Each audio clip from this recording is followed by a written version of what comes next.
This is Where We Live. I'm Lucy Nalpathanchel. Dannel Malloy is beginning his 7th year as Connecticut's governor. It's another year with huge challenges. He'll present his budget plan next month that will include proposals to close a $1.5 billion deficit.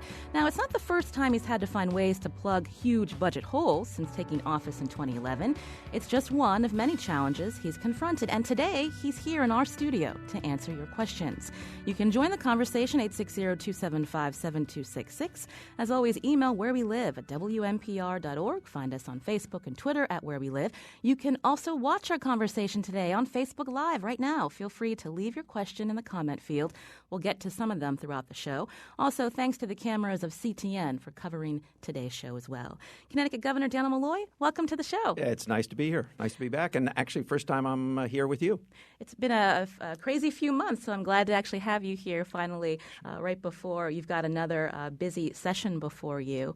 I mentioned in the intro it's you're beginning your 7th year as governor. Has it moved quickly for you as well? Yeah, no, it's a busy job. There's lots of things to do, so which I enjoy. I mean, I like to be active and busy and trying to address, in many cases, the long-term difficulties that Connecticut is having, and it fell upon my administration to straighten some of that stuff out. What do you think of the job you've done so far? What do I think of the job? I mean, as I think we've made a lot of progress. I don't think people realize how much progress has been made. But in 2011, for instance, the first year I was governor, we had negotiations with our employee base and were able to save billions of dollars in long-term obligations. That doesn't mean the job's done. It's not. There's a lot of work to do. It's interesting to be the first governor to appropriately fund the pension obligation because I don't want to do to others what has been done to me.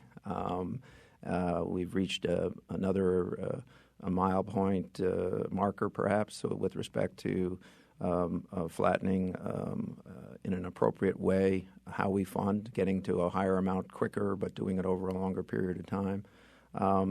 Just yesterday, we celebrated that Connecticut is the first state in the nation to end chronic homelessness. Now, what that means is someone is chronically homeless if they've been on-homed for a year in 1 to 3 episodes and has a disability that contributes to that. So many of these folks have physical or mental challenges or dependency challenges. And just this last year, we moved 1,200 people from homelessness to having a home who are in that category. No other state's done that. Just like when we ended homelessness chronic homelessness amongst veterans, the first state in the nation to do that, one of only 3 states now to have ended homelessness for veterans. That doesn't mean people won't become homeless. It means that we have a program to get people permanently housed within 90 days for that category, those categories of individuals. To be the only state to do something like that is pretty darn amazing, and I'm proud of my state. It's a great achievement, but traveling around the state, the topic that's on the minds of many residents, many taxpayers in Connecticut is the economy. I'm going to bring up your approval rating from the Q poll. I know in the past when we ask your administration to comment, they'll dismiss it and say there's a lot of hard work, especially after the recession. There have been improvements. But something that I thought was interesting in that poll, the question was asked if these voters thought that you really cared about them, and 61% of them said no. How do you respond to that? Well, I've had to do really hard things. I mean, when I said that before, I meant it, and I'll say it again. I don't think that the hard work that we've done to reshape Connecticut is fully appreciated. You mentioned the economy. 85,000 jobs have been created in Connecticut since the end of the last recession. But if you ask citizens, they would say that's not true. Well, it is true. So if you take a poll of citizens whether we've created jobs, you'd get a very different answer than the actual reality. To be the first governor who's had to responsibly and has responsibly funded obligations, as well as restack those obligations in such a way that they are more affordable, haven't finished that job, but that they're more affordable, more predictable, and more sustainable, is hard work, and a lot of feathers get ruffled. It would be great fun to be really popular, and I know how other people have done that. by not doing their job. You mentioned a lot of the hard work that's been done in your administration, job recovery for one.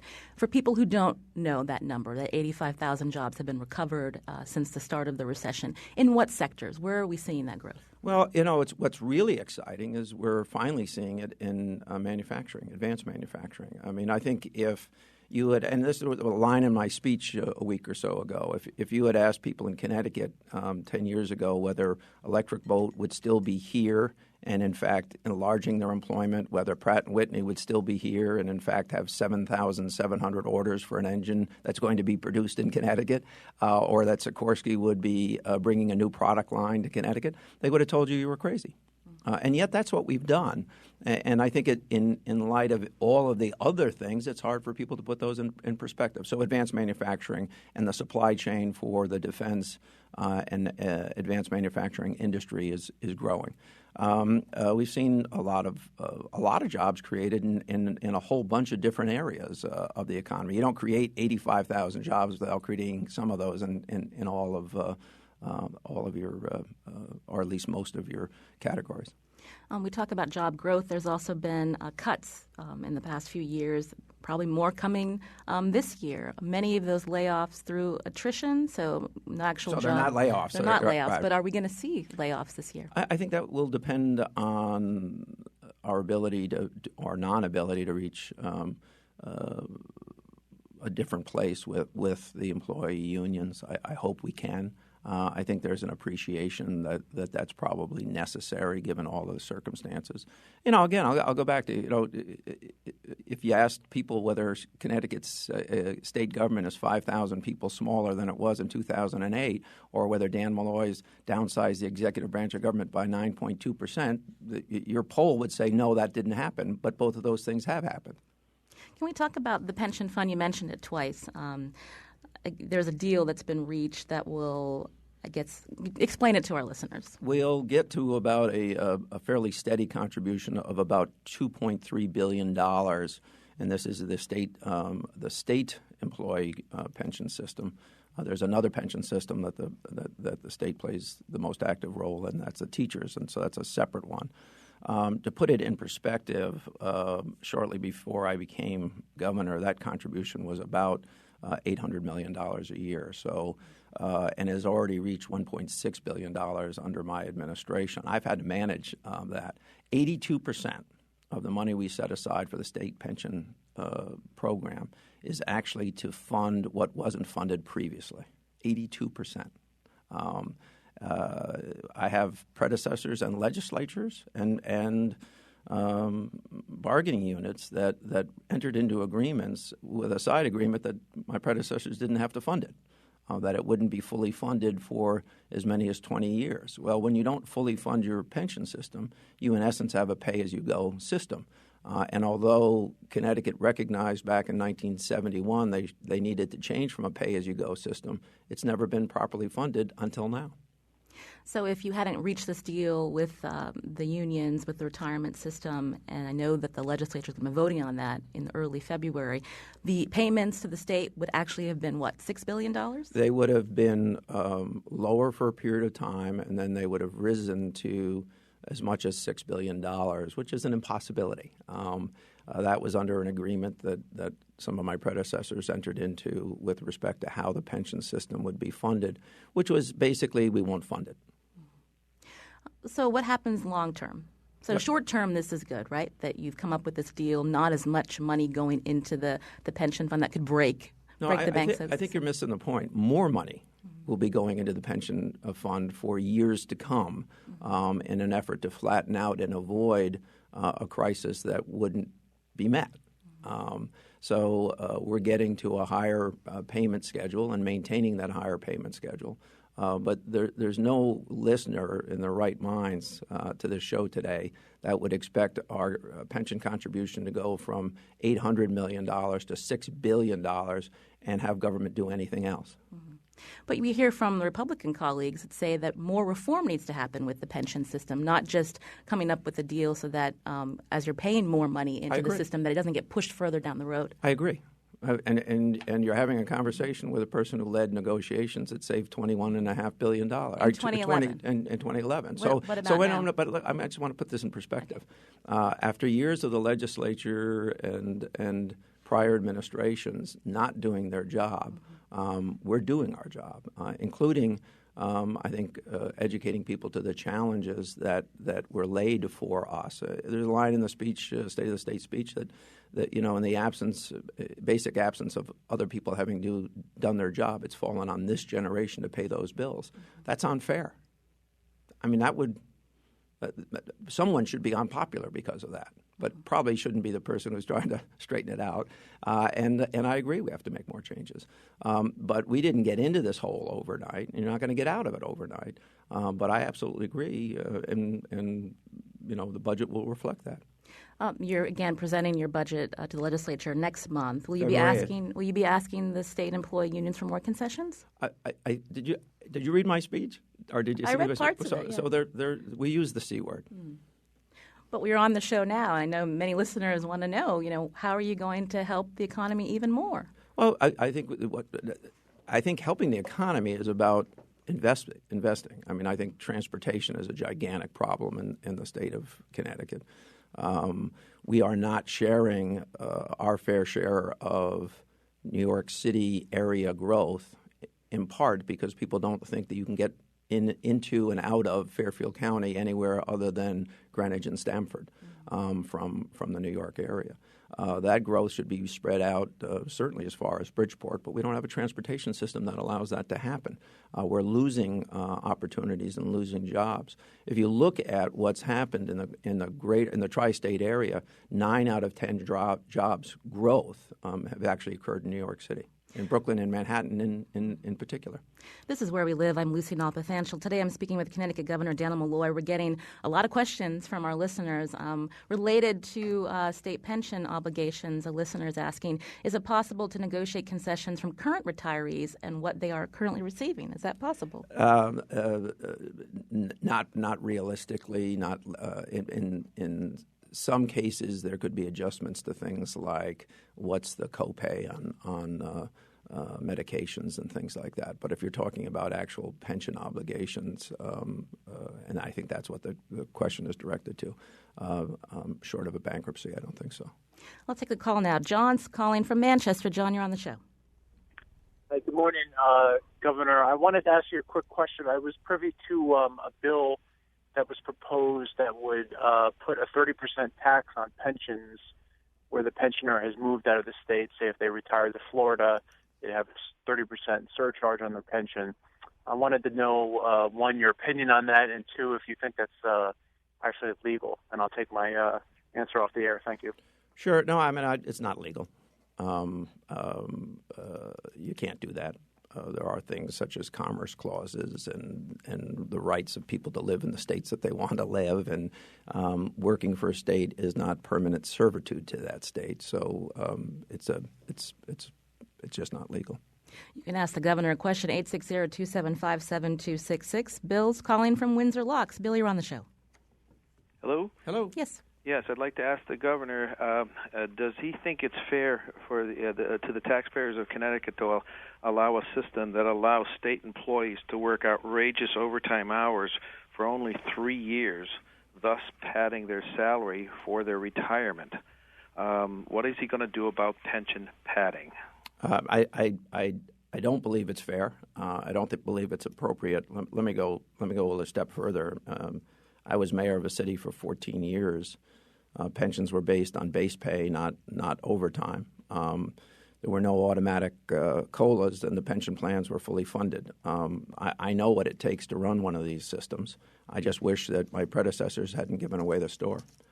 And getting benefits that have previously been negotiated out of contracts, quite frankly, the system is set up in such a way to make that almost impossible to do. But we made some major progress in 11, and we need to make some major progress now.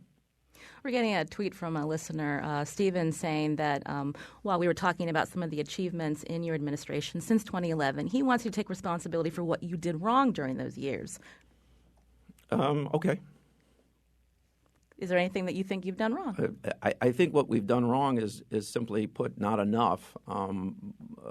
We've got to keep moving. We've got to keep making investments. I think one of my disappointments was that the legislature failed to put the lockbox issue on the ballot, a lockbox would be to say that monies that are raised for transportation can only be spent on transportation. Now, having said that, that's what I'm doing, but I believe that should be part of our state constitution so that what other people have done, and which I changed over the first few years that I became governor, was that money for transportation would only be spent. One of the reasons that we are underinvested in transportation is just that monies were diverted from that cause. We compete with New York and we compete with Boston. Both of those jurisdictions have spent massive amounts on transportation at a time that we've spent almost nothing. And so it takes a while. I guess I'm disappointed how long it takes to change the trajectory of a state with respect to issues like transportation. But it's important to get done.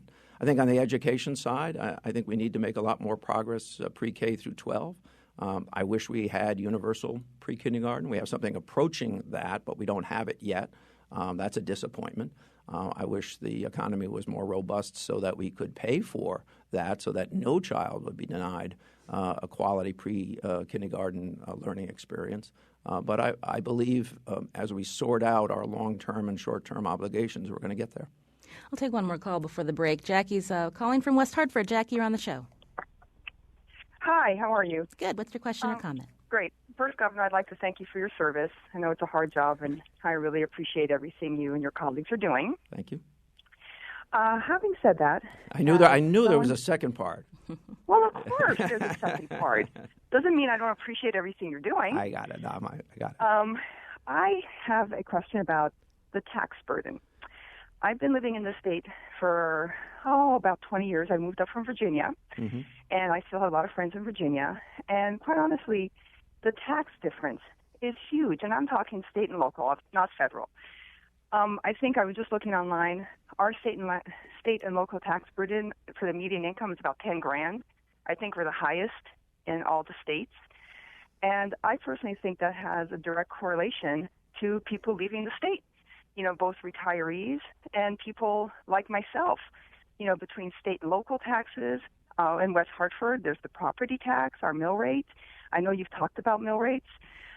It's really hard to live here, and I love living here. I travel around the country. This is the nicest state. We have incredible universities, UConn, Central, in my own town of West Hartford, St. Joseph's. We have incredible schools, incredible elementary schools. We educate amazing people of all ages, and they can't stay here. It's hard for me to stay here, and I love living here. It's a beautiful state. We're well educated. We can do so much for employers. I personally think our state motto, instead of still revolutionary, should say, guess what? We're not North Carolina. I mean, we are an amazing place to live and work. So I just feel the tax burden is choking us. Can you help? Sure. I'm trying. So to put it in perspective, and again, talking about what people actually recognize, I think most people think that I'm spending far more money per year than any of my predecessors, and the opposite is true. Increased expenditures on the statewide basis have been at the smallest numbers, and in fact, we're minus numbers last year, or in the current fiscal year.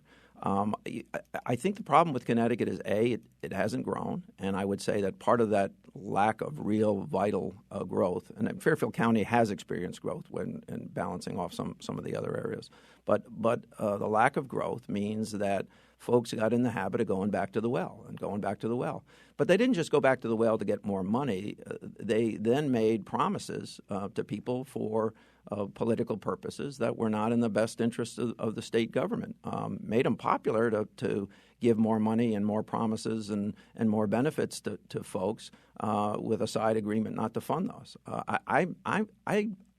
I sign on to everything you just said, and every day I work at that. Every single day, we're looking for ways to spend our money far more efficiently. For instance, in our criminal justice system, and specifically in corrections, we cut $70 million out of the budget.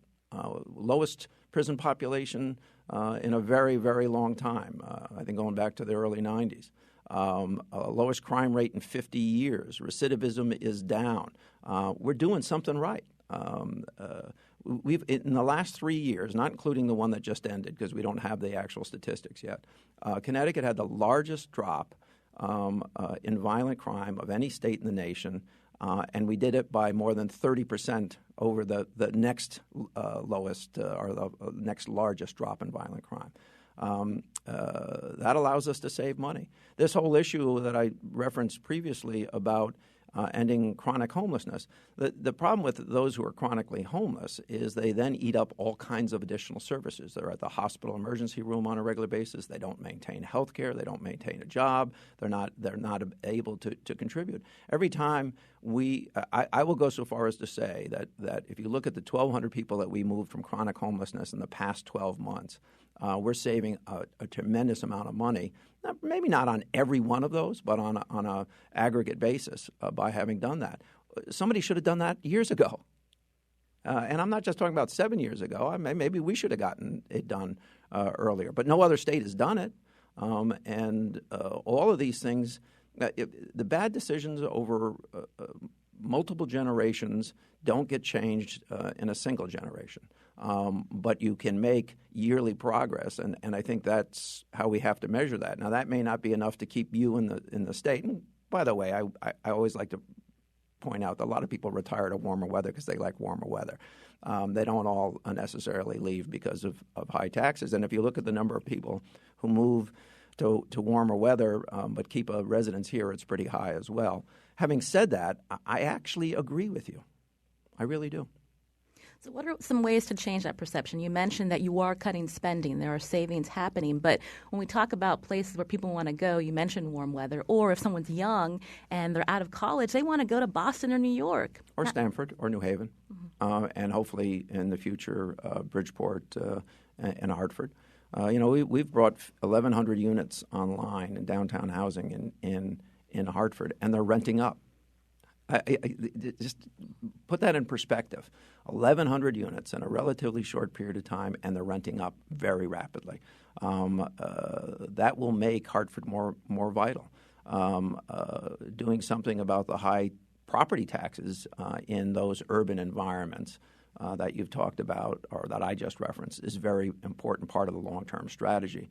In America, we pursued a large policy for most of the last 50 years that if you wanted to live in a city, you were going to pay higher taxes, have higher crime, and not have as good as schools. We need to change that dynamic in our own state.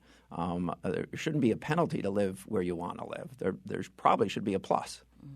We're going to hear more about some of your plans for 2017. Take more of your calls. This is Where We Live. I'm Lucy Nalpathanchel.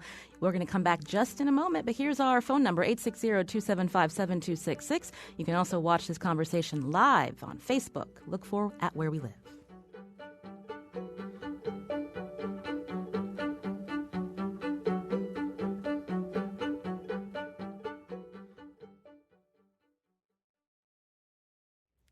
This is Where We Live. I'm Lucy Nalpathanchel. In studio with me today, Connecticut Governor Dannel Malloy. He's here to answer questions about the challenges ahead and take your questions and join the conversation, 860-275-7266. You can email us at wherewelive@wnpr.org. Find us on Facebook and Twitter @WhereWeLive. Governor Malloy, we wanted to ask you about new revenue streams. And one of our listeners is also asking about this on Facebook, and that is what chance is there to get tolls similar to what Massachusetts has? No toll booths needed, rather. We would only need them on the borders. We'd raise enough to pay back the price of that toll technology. What are your thoughts? Border tolls will not be approved by the federal government. Just as the system that you reference in Massachusetts is not border tolls. It's the tolling of a road system in its entirety. And the federal policy against border tolls is pretty significant and has been exercised relatively recently in the case of Rhode Island. So if we're going to have a toll discussion, we should have a mature one about what is legal and what is not legal, and simply having tolls at your border is not legal. I would prefer that the legislature had approved for the citizenry to approve, and I'm sure they would have, a lockbox that would make sure that any monies raised, including from any other source that might be added, would only be spent on transportation. I've often said that really needs to be the precursor to a broader discussion.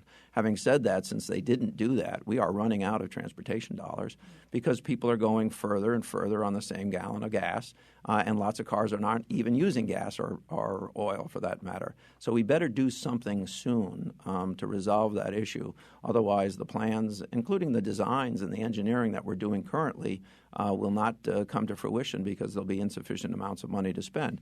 Back to the tolls, even if we were to decide today we wanted tolls, and I don't think there's a political consensus yet that that's the case, it would take probably 4 years to institute from the time from the time the legislature acted. So it's not a panacea to our immediate problems, and I think we missed when Republicans in the legislature blocked a supermajority vote to get it on the ballot last November, we lost time, and I think that's costly to the state. Another tweet from Roger. A lot of transportation talk, but how can the governor address why infrastructure is so expensive to build? He writes, Metro North is just sad. Is just what? Metro North is just sad, he says. Actually, in Metro North, we've made some really dynamic improvements on Metro North in Connecticut. It's not where it should be. I'm not happy where it is, but it's a lot better than it was 2 years ago, 3 years ago, 4 years ago. The catenary system replacement will be completed years in advance of when that was scheduled. That was not scheduled to be done, I think, until 2022. We'll have it done sometime next year. So we're cutting 4 years off of that schedule. Signalization modernization is underway as we speak, not just on the main line, but on the other lines as well. We've increased the new car order very substantially. The fleet serving the New York route has entirely been replaced. So we are making improvements, and a lot of our early transportation spending is, in fact, directed at mass transit. I'd also like to see the bus system expanded very substantially. And we have a real success to point to with Connecticut Fast Track, which is this short line, about 8.3 miles, if I remember correctly.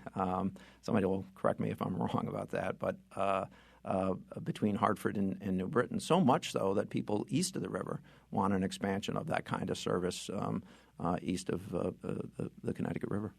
And what's going on with the rail between New Haven and Springfield? That will open sometime next year, as early as January, as late as perhaps spring.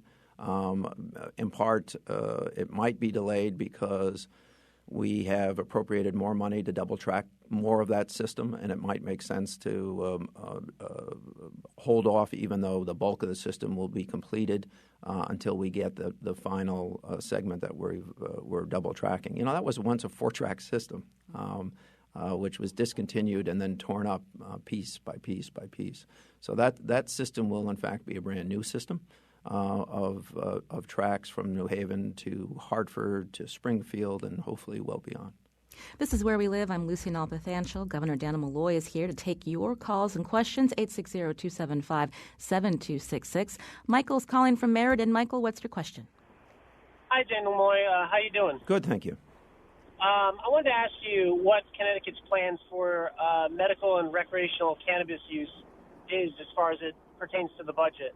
Well, and just as a comment, I'm a recent new home buyer, and because of the mill rate for where I live in Meriden, I mean my property taxes are almost half of my mortgage, which amazes me. And I know somebody commented on that earlier, but my main question was just about recreational and medical cannabis in the state and what your plans are for that. Let me just ask you a question. Do you know what your property taxes are in Meriden? The mill rate? No, mill rate, or how much your total taxes are? Total tax for my house is about $400 a month or something. Right. I mean, that's a big tax bill. I think we should find a way to effectively cap mill rates. I think the disparity that exists from communities that have very low mill rates to communities that are really making a comeback like Meriden, and we're doing some amazing work down there, is doesn't allow us to make the kind of progress that we'd like to see. So I do think that property taxes are a big issue. That doesn't mean it's a universal issue, because there are places where the mill rates are relatively low. The cannabis you've asked, I've said this before. I'm not an endorser of cannabis use. I led the drive to decriminalize it in 2011. I led the drive and pushed it over to completion to have medical marijuana. I'm personally not in favor of endorsing its use, and I think how much money you get out of something is not the right judgment to make about whether we should be in the business of endorsing it. Obviously, there's lots of stress on cutting spending, but when we talk about new revenue streams, what are the options out there? Well, no one wants. I mean, listen. You want to talk about more taxes? I don't. I mean, It's a question people have. Sure. No. I'm not picking on you. I can take it. Yeah. No. Listen. We have a gigantic issue to deal with. It's 1.7 billion adjustments we need to make to the budget to not raise taxes at all. That would be my preference. Whether that's possible, based on agreements that we have to reach with folks to get to a point where we can manage that kind of change. There are all kinds of you can raise money any way you want. It's government. What I would prefer to do is that we raise that we take care of our problems to a far greater extent by resolving those problems than simply going back to the well. Having said that, unfortunately, I've had to be governor during a period of time when the bills finally came due with respect to long-term obligations. And at the same time, certain revenue sources started to shrink very substantially, not the least of which is gaming in Connecticut at our some of the largest in the world casinos. That revenue has dropped precipitously. I've had to deal with shrinking revenue, and people forget that as well. There is a push to have a third casino. What are your thoughts on that? Yeah, here's another ambivalence for me. I'm not a big casino person. I mean, I grew up in an America where there was exactly one place where you could go legally gamble, and that was Nevada. And in some senses, I think that might have been a better United States. Having said it, you can't argue that gaming has become ubiquitous, and how we manage those assets in light of challenges coming at us from states that had not been in the gaming business and decided to get into the gaming business, I think is a legitimate question. But it's not one where I intend to lead the discussion, but it's one that I will participate in the appropriate management of. We'll take more calls now. Greg's holding from Fairfield. Greg, you're on the show. Thank you very much, Governor. Happy New Year. Happy New Year. Thank you very much. So I'm a New York lifetime resident that moved to the state of Connecticut. Actually, I've been doing quite a bit of traveling around the world, and so I just want to ask a question. Sure. And then I'm going to give you an opportunity to answer it. And I want to thank you for your courage in taking on the fiscal problems of the state at this time. Thank you. But this is a bipartisan question, and here it goes. All right. So why are millennials and future generations expected to accept less than an affordable education, a living wage, and a secure retirement? Because it seems with the fiscal crisis that faces us right now, this is exactly what my generation is looking at. So I just want to give you an opportunity to respond to that. Well, I don't think that should be the equation, quite frankly. And I've done lots of things to try to make sure that is not the final equation that plays out in the state of Connecticut. That doesn't mean that you can do things that you can't afford to do as a state, but it does mean that we can make appropriate adjustments. We had the best implementation of ACA, Obamacare, in the country. Other people get that title. We actually had the best implementation. we have dropped to such an extent our uninsured number of uninsured individuals. That makes a difference in people's lives. I mean, hundreds of thousands of people's lives in our own state. Increasing the minimum wage from where it was to now $10.10 has brought relief. Paid sick leave for hourly workers has brought relief and made lives better. But I agree with you. The idea that the federal government makes money, and I'm not. Maybe they should make a little money on student loans, but that they make massive amounts of money on student loans is patently unfair. And is anti-investment that the family or individual is making in their own education. So that should change. I think that there are lots of things that we need to get done, and I try to take those things on a daily basis. I look for the kind of inequities that you're referencing and the unfairness of it all at the same time that I struggle to deal with a state that made really bad decisions for a really long period of time and yet is one of the most beautiful and productive and interesting and safe and healthy places to live in the world. There's a lot of good pluses, but the perception, again, when you're out of Connecticut, you hear people complain here about Connecticut and the cost of living, the business climate. When you're out of Connecticut, people aren't hearing what you just said, the positives. How can Connecticut do a better job marketing itself? Well, I mean, I think people have I think on a national basis, as somebody who gets around the nation, Connecticut actually has a much more favorable view from the outside than it does the inside. And sometimes I joke that, Connecticut's the place where the glass that can only be half empty was invented. I could just riff off statistics. We're the best readers in 12th grade in the nation. We're tied as the best readers in 8th grade in the nation.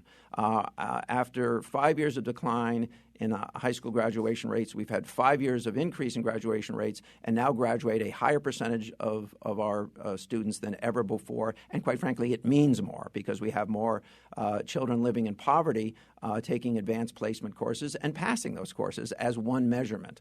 I mean, I could riff on really great stuff about Connecticut, including the fact that we're actually, for the first time in our history, effectively, albeit on a long-term basis, dealing with our deficiencies in transportation, in funding of our long-term obligations, in fairness to our population, in improving our health.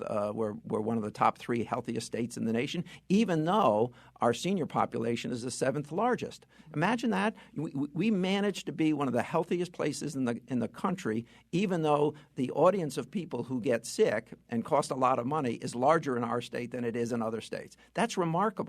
But nobody wants to celebrate everything. They want everything to be perfect overnight, and that's just not realistic. Listen, I could tell you I could do it. I know the words. I'm going to solve everything today. But it wouldn't be true. On the other hand, I'm going to go back to the office and work really hard to resolve the things that I can resolve today and lay plans to resolve the things that I can't resolve today to resolve them in the future. We do want to ask you your plans to help make education more equitable across the state. We need to take another break, and we'll get to more calls. This is Where We Live. I'm Lucy Nalpathanchel. That number, 860-275-7266.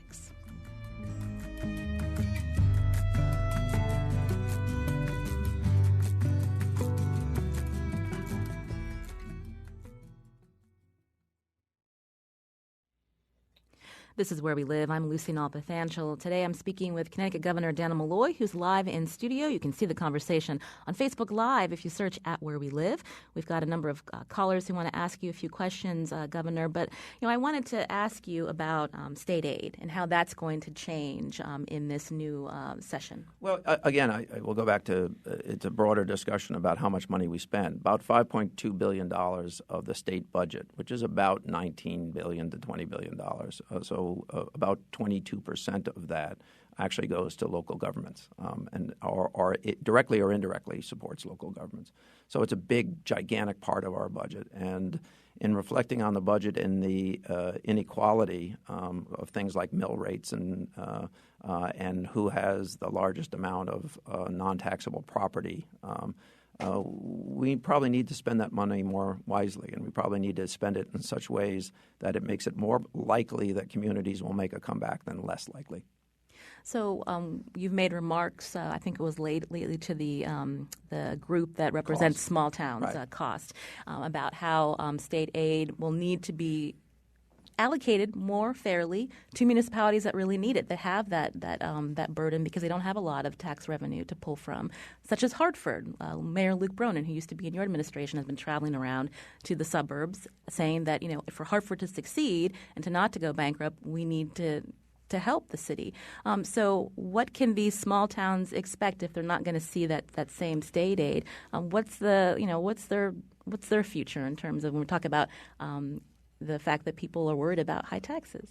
Well, I think let's talk about. I think that a formula needs to take into account what the local tax obligation is, as well as the other obligations such as education or concentrations of poverty.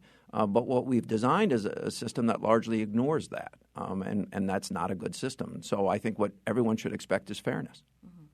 There was a formula, education cost sharing, is that right? ECS. I've heard from advocates it's never really fully been funded. So how will you, if you're going to give more money to municipalities that need it to help with such things as education costs, how do you hold them accountable? Well, people say lots of things and ignore lots of things. So if something in column A isn't just right, you criticize that and you ignore the fact that column B you might be getting more money than you had anticipated. For instance,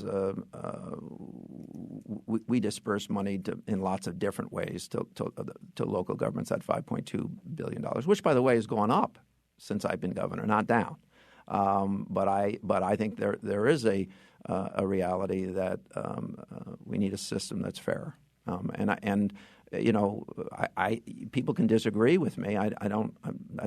That's legitimate, and the legislature will have a role to play.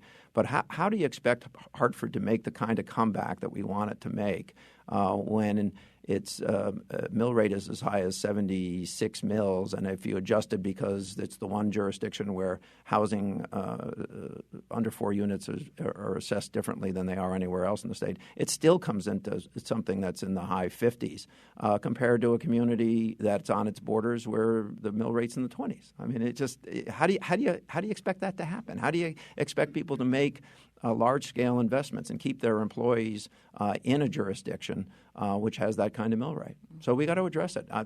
Back to Luke Bronin, he doesn't listen. I told him not to run. He went out and did it, and he's doing a great job. Let's take some calls. Kimberly is calling from East Haven. Kimberly, you're on the show. Good morning, Governor Malloy. Good morning. Thank you so much for taking the time this morning to explain to us some of our budget challenges. So we had heard from this woman from West Hartford talking about her tax burden, but then she went on to explain what those taxes pay for, how we have great schools here. I have a lot of Connecticut pride. I really believe that, we care very much about our impoverished people here. We believe in providing Medicaid and state services. And so I don't prescribe to the notion that our taxes are too high, though I do think that our richest 1%ers aren't paying their fair share. So what can we do as a state to ensure that we're closing corporate tax loopholes and that we're raising income taxes on our highest earners so that our 1%ers here in the state are sharing the burden? So our 1%ers in our state pay 35% of all income tax in the state. I just want that to sink in. 1% pays 35% of all. And this concept that we can simply keep raising money disproportionately on a population of people compared to other states and expect those people to remain in our state is I think a fallacy. It doesn't mean that we don't ask everyone to do more. I think we have done that, and including having raised taxes on that 1%. But the idea that you can have a goose that lays golden eggs and eat it and still have eggs produced doesn't make any sense. So I think finding the right balance is what we need to strive for. And by the way, that 1% wasn't responsible for the state not funding its obligations, which is the reason we're in the mess we're in, any more than the bottom 1% was responsible for it. So we're in this together, folks. This is hard work. Making a state that our children will be happy in, healthy in, well-educated in is hard work, given how far behind we allowed ourselves to become. But having said all of that, we're making progress every single day. We're only got about a few more minutes left, Governor, but I did want to ask you about Second Chance. It's something that you've gotten a lot of attention for. A few proposals that didn't make it through the legislature last year. I think it was bail reform and then also raising the age of juvenile jurisdiction. Do you anticipate bringing those up again this session, and why? He's back. Yeah, of course I do. I don't think people should be in jail because they're poor. I think they should be in jail because they present risks to themselves or to others, but not because they're poor. Somebody who can't make bail of $100 because they don't have it in their pocket the day they were arrested, we shouldn't be putting up at a cost of $168 a day.